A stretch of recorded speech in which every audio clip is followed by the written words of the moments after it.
Good morning, guys. August 13, 2020. And, guys, what a massacre could happen anytime. Short the top. Please understand one critical factor, that this is the top of the markets that we have ever seen, ever in the history of the markets. In January, the market hit a high of 33.93. It is significant that the market would not break out above this level of 33.82 this time. In other words, it sets just a slight lower level, creating a lower high, which ultimately will resolve in a break lower. Guys, this is absolutely insane because we're pretty much within 10-15 points from that high of 33.93 set in January of 2020, guys, and it's absolutely freaking phenomenal because last time we got to 33.93, the VIX was at 12.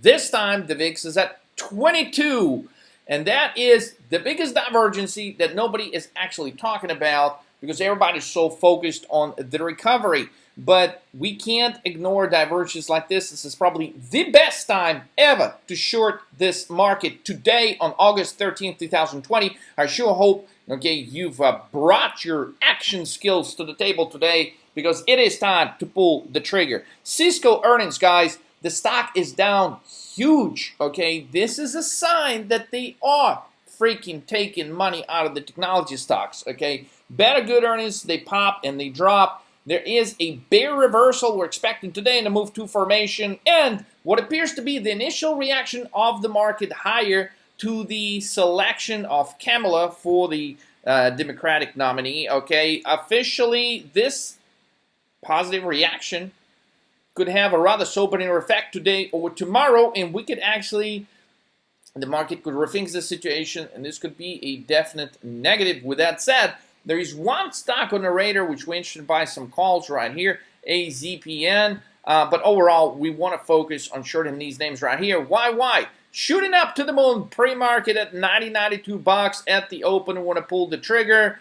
Should get a nice reversal. This one's got a strong history of reversals. Why? Associated with China. Actually, it is a Chinese stock. And so considering that this is not the hottest sector right now, guys, we've got a few Chinese stocks or Chinese-related stocks, as you can see, including BABA. Those are the names we want to short today. Okay, LRCX. Oh, and I forgot one that will be reporting earnings after hours, which is Baidu. Okay, and Baidu, probably one of the better stocks among all of them, but we're interested in shorting them based off the chart, guys. I may be posting a separate video on Baidu later today, but there's a ton of bear reversal candles on that one. So expecting a drop in Baidu shares.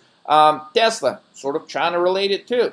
Potentially, the way analysts calculate Tesla sales, potentially 50% of the sales could be coming from China. So any negativity or tension about the Tesla plant development or any kind of subsidies that could be removed, I mean, this definitely going to hurt Tesla stock. Now, with that said, the thing that's going to hurt Tesla stock the most is this 5-to-1 split, and the market expectation is going to be included in the S&P 500 index, okay, and all of that hasn't already been priced in. So it's highly likely that once we do get the announcement that it is included in the index, we're going to get a short-term pop followed by a huge reversal, guys.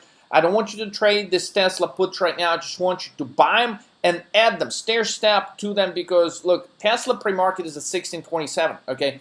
It's likely to reverse maybe 60 to 80 points lower, maybe even 100 points. It could actually retest 1500. It could bounce, okay? It could bounce fiercely. It could bounce maybe back. So target that level of 1627 is your ideal entry. If you start noticing it creates a series of lower highs, maybe like 1611 area or so, just use those areas to get in and short the hell out of it. Now, understand, because of the highly speculative nature and these real expectations, that's what's moving the stock hugely right now. But they are not going to be long-lived. They really create an awesome opportunity to short that stock on the bounce. There's a lot of fundamental issues that could arise here with the stock, and the fact that it's doing the 5-to-1 split, as mentioned in one of the prior videos, it is the admission that management understands that the stock could fluctuate hugely, and they'd rather hurry up and do what Apple did, okay, and do a stock split. Because once the stock price is lower, okay, the volatility is not as critical as while the stock is at $1,500. So with that said, short Tesla 1627, that's your ideal entry on the Tesla. Allow for maybe overshoot to 10, 20 points. 10, 20 points in Tesla is absolutely nothing. So if the trade goes 10, 20 points against you, if you enter at 1620, 1627, that's fine, no biggie. Okay, Amazon. All right, now this one has been struggling with a level of 3,200 so many times that if it doesn't break that 32.20 level today, okay, expect a reversal on Amazon. So Amazon entry 32.20 like clockwork, boom, buy puts, okay, and then get ready to rock and roll and collect some gains on the downside. Now, LRCX should get a decent size move in relation to Cisco. They're somewhat correlated, and you know we could see a move lower in LRCX. So pay attention to that one today. Now, pop and drop continues. YY earnings are great, but we're expecting a reversal. Stock up hugely to $90, $92 pre-market. We want to buy 85 strike puts, possibly even 80 strike puts, while the stock's trading at 90. We're not sure exactly where it's going to open, but if it opens anywhere near 90, you want to pull the trigger on this one. So now basically we're getting very close to this failed breakout formation, which creates, we're pretty much here, right? So we're pretty much right here right now. And so could we move just another 10, 15 points? Sure. But after that, guys, it's game over. It's game over for the stock market. Ideal entry points today, tomorrow. This huge reversal is definitely in the making.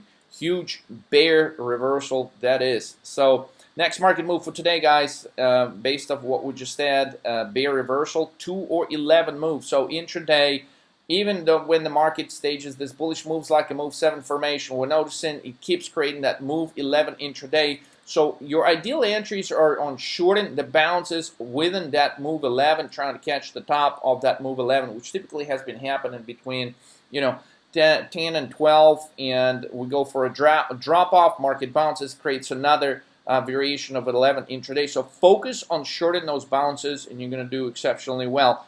Now, pretty much done with the July calendar. I transferred the data, but the reason I have it here is to show you that last month of July, we have a very high repetitive history of a red move on a Thursday, right? So if you take a closer look right here at the calendar, what do you see? Well, you got every Thursday you had 11, 2, 3, 6, 4, 7. So you got basically 66% chance of a red move on a Thursday. And so now we are, and this one actually probably a higher percentage because this one could have gone either way, right? It's a 7 with an 11 behavior. So it's almost, you know, to the magnitude of 80% probability we're going to get a red move. So basically between 66.6% and 80% probability of a red move today on Thursday, August the 13th. Now, futures are not really doing a whole lot. It doesn't look like there's anything wild that's going to take place, not at least pre-market. The jobless claims numbers came under 1 million. They're trying to make a big deal, make it sound like it's bullish. Well, 963,000 unemployment claims, that's not necessarily a bullish thing. If we heard such thing last year, okay, on any given month, okay, the market would have fallen the fuck out, okay? So, but apparently CNBC claims, oh, great news, it's jobless claims are under 1 million, how great.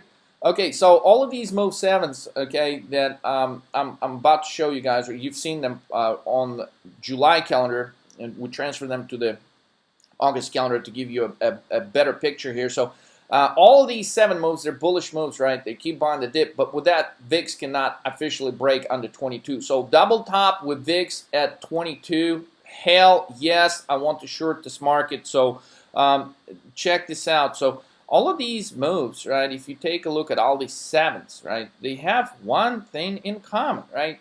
Here's a 7 with VIX at 24, 7 with 25, 7 at 24, 7 at 22, 7 at 22, 5 at 22, 7 at 22 again yesterday. Guys, this is, I mean, these are all green bullish moves. There's a huge divergence going on within the 13 markets move formula itself, because even though they're all green moves, but VIX is failing to drop. And typically VIX would drop substantially because look at the number of these green moves. Typically VIX, that as many as green moves you see right here, it's beginning with a 7 here, 10, 4, 12, 7, 7, 7, 5, 12. I mean, guys, there's like only 2 red moves here. And with that, VIX is failing to break the 22 level in any other time within this type of setup, okay, meaning the number of green moves that we get within this time frame, okay, which is basically 2.5 trading weeks. This would have been enough for VIX to get smashed in half. We should be at VIX at like 12, 13 right now, not 22. But apparently, anybody that's speaking on television, they're not concerned about it, or they definitely, I don't actually never heard anybody talk about it, so I may devote a separate video just to that. But basically, it tells us that while on the surface, okay, everyone is still dancing, okay, but the VIX already telling us with as many 7s that we're getting, it's refusing to basically drop. VIX is telling us, hey, the music has stopped, but these people are still dancing. Damn it. When are they going to understand that the music has stopped like a while ago? And I think the day is today, August the 13th, 2020, possibly tomorrow, the 14th. But this reversal, once it's going to start, guys, it's going to continue. So don't try to cut your profits short, because once we start getting these moves lower, one after another, okay, the magnitude of these moves is going to increase. Because glance at this, as I'm going to show you some of these cool charts right here. So August 12th, right, we're getting, on a Wednesday yesterday, we're getting a 7. And if you zoom in on that 7, yes, within that 7, you do see clear characteristics.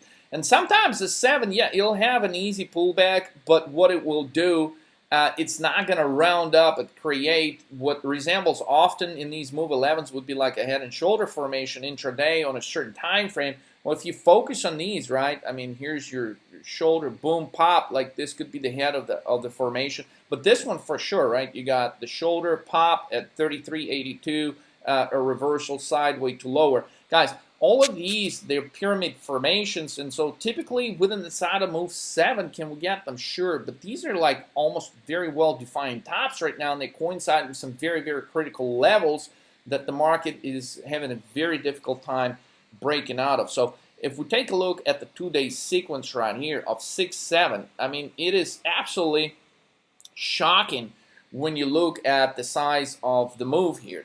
Take a look. So 6-7 is the 2-day sequence, guys. Okay, so take a look right here. Look at the size and the magnitude of the 6 move in relation to the 7. So the magnitude of the down move outpaces like the magnitude of the up move like 2 to 1. I mean, this is huge when you're trying to analyze, you know, the status quo of how bullish this market really is. It doesn't apparently look very bullish when we break down the shorter time frames and we consider the magnitudes as one of the considerations. So 5-day sequence is 7, 5, 12, 6, 7. And again, when we break down all these moves by the magnitude, 7, 5, 12, and 7, they are all smaller size magnitude moves in relation to that 6. It really does tell us a story that when the market does sell off and the volume spikes, there's a lot more sellers that want to get out at these levels opposed to the buyers. Short the 33.82 to 33.90 level, guys, it's clear that this is right here. It's a multi-top formation. What we're likely to see the market do shortly, literally like today, is a repetition of this move right here, like a 6 move. But the only thing is we may not have to wait till the last hour of the trading session to see this. This reversal could start very earlier in the day, maybe like 10, 11 o'clock. It could start already. So watch out for this level just under 33.80. We're likely to definitely get there at some point before the reversal happens, but once we do, just basically short that level. That's, guys, that is the easiest trade you can put on together, okay? If you've hung in there and you've been trading your way up and down, like this is the ultimate time to get in, and don't just jump out when you make, you know, a few $100. Make sure you stay with your positions, okay? Make sure you're preparing for a bigger move, because this bigger move is going to take place Okay, and so the goal for you is not to start getting in when the market is reversing and starts dropping. You want to basically short the bounce, guys. Focus on shorting the bounces today into all these stocks that we've mentioned on the first slide. Let's rock. I'll catch you on the next trade tomorrow.